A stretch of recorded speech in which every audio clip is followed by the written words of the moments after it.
いやー、暇だな。めっちゃ暇やね。テレビでも見ようか。つけて。ポチ。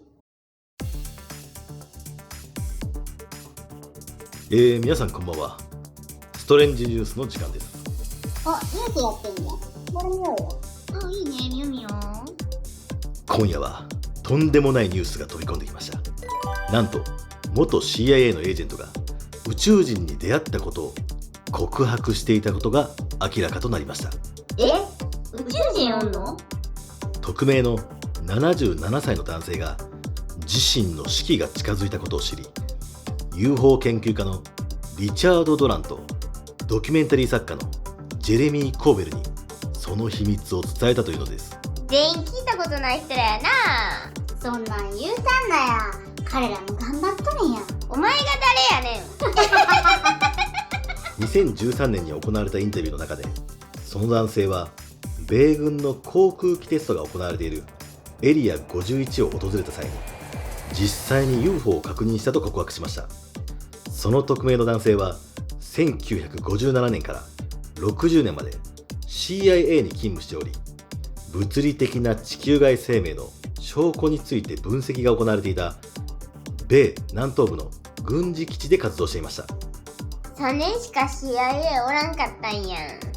石の上にも3年やからな。だからお前誰やねんって。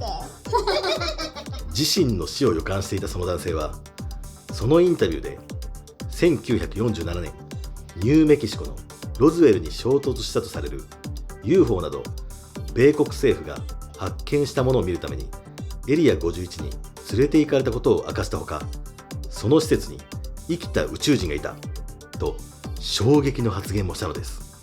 このニュースは世界中に配信され、日本でも大きな話題になりました。ちょっと待って。 CIA で働く10年前の話やん。ほんとじゃん。まあ細かいことはええやん。最後まで見ようや。今回ストレンジニュースでは、その衝撃の告白をした元 CIA エージェントが語った内容を手に入れることができましたので、ご紹介していこうと思います。なお全部を紹介するととても長いので、今回はほんの一部を抜粋してお伝えしていきます。2013年3月5日、アメリカの場所は明かされていませんが、インタビューが行われました。ここからはそのインタビュー映像をお見せします。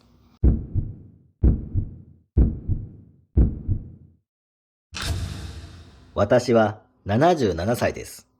あなたが経験したことは、それを知らない人にとって非常に重要なことなんですね。そうです。では、まずはじめにあなたの経歴から教えてもらえますか？軍の徴兵で、私はアメリカ陸軍に入りまして、暗号解読とか通信関係の成績が私は良かったですわ。ほんで後に米国南東にある信号訓練センターっちゅうとこに私は送られました。なるほど。当時はまだ CIA では働いていないんですよね。働いとらん。配属の次の日、上司が私のところへやってきて、そして彼は言ったんです。臨時収入を得たくはないかいって。それで私、お金は好きやねんって言うたんです。そしたら、彼はめっちゃ儲かる話やんどーって言うたんすわ。なんか下水話やな。投資詐欺か？その仕事をするために最高機密であるホワイトハウスの許可を得なければならんって言うたんですよ。それを聞いて、これは激レア案件かもしれんなぁと思いました。あかんこのじいさんかもやわ。金儲けの話は疑わんとな。そこから私は偽名を使うようになりまして、私はプロジェクトで上司らと一緒に働き始めました。私たちがせなあかんかったのは、上がってくる報告書に従い、そこへ行き、人々にインタビューし、それが嘘かほんまかを確認する仕事でした。その上がってくる報告というのが、グレイだとか、宇宙人だとか、それからロズウェルの事件だとか、まあそんなんばっかりっすわ。その報告書を見たとき、どう感じたんですか？そりゃあもう圧倒されましたわ。まあびっくりして、所さんも目が点って感じですわ。それでこんな話、誰にも言うことができませんでした。実際私は誰にも言わないという誓いを立てなあきませんでした。短い誓いで40年間、もっと長いものだと50年。ほんで2010年にようやく終わりまして。1958年以降のことでしょうか。彼らはね、何もなかったと宣言したんですわ。マジでと思いましたわ。嘘でんねんもん。そうですよね。彼らは全ての UFO は誤認識だと発表してましたよね。そう。気球でしたよーとか。それで上司が私のところに来て言ったんすわ。私たちは宇宙人について何かとか全てを知ろうとするアイゼンハワー大統領やブッシュに会うことになるだろうと。しかもですよ、なんと UFO についての報告を政府の上の方に一切してなかったと。ちゃんと報告しとけやと暴言が喉まで出かけましたわ。ほんで私、アイゼンハワー大統領とニクソンと会いまして、そんで彼らは言ったんです。政府は君らの仕事は全くの管轄外だと。何も教えてくれてへんと。君と君の上司とで現地へ飛んで、そこで調査しとる奴らに私の個人的メッセージを伝えてこいと。それはこうです。来週までにワシントンに来て、すべての事実を私に報告しやがれ。もしそうしなければ、そこへ行って基地を乗っ取ります。どんな種類の秘密があるかなんて関係ない。我々はそれをバラバラに引き裂くつもりやから言ってたんですわ。乗っ取るとか力技やな。権力日記やな。アイゼンハワー大統領はエリア51を侵略するつもりだったんですね。そうなんすわ。それもアメリカ陸軍を使ってです。恐ろしい話でんがな。私は大急ぎでエリア51に行きました。到着したら S4 と呼ばれるところへ私を連れてきました。そこの車庫のドアが開くと、別々の円盤形の船があって、一番最初のところにはロズウェルの船がありました。粉々に砕けた感じになっていました。明らかに全てのエイリアンたちは数人以外は死んでしまってました。ロズウェルの船は本当に奇妙で、なぜなら本当に重たいアルミホイルのように見えました。いや、アルミホイルは軽いけどな。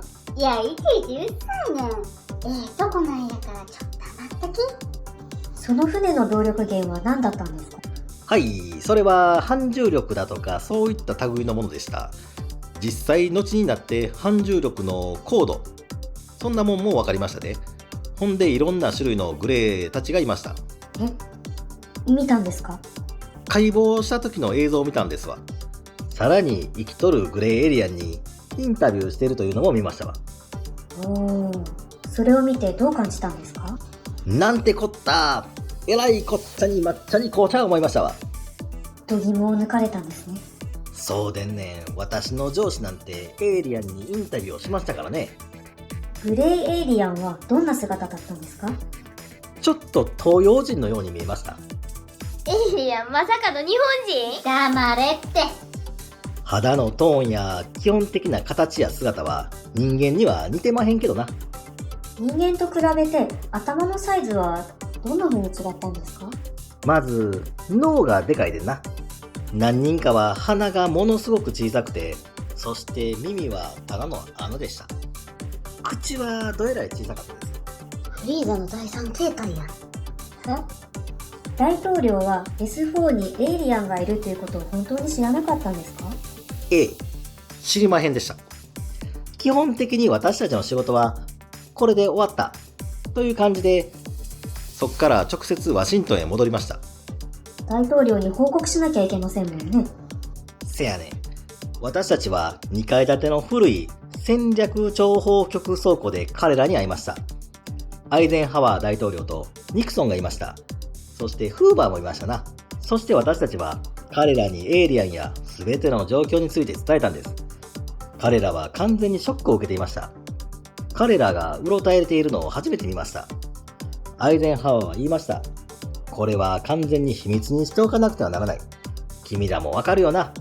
これについて話すことはできないなって言いました。これは未だに国家機密であり、先にあなたは特定の期間で期限切れになる誓約書について話していましたよね。おお、50年な。でもその期限はもう切れてるんですよね。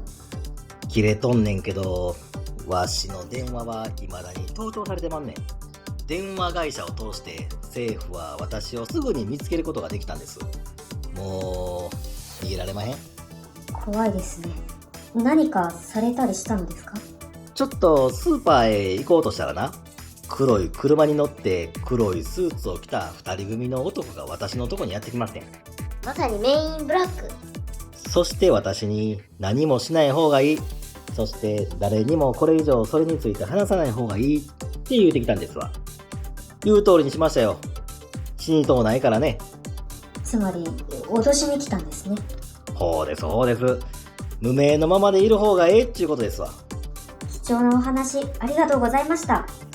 はい、わしもこれで肩の荷が下りましたわ。何年も何年も長いこと心にしまってきた秘密から解放されましたわ。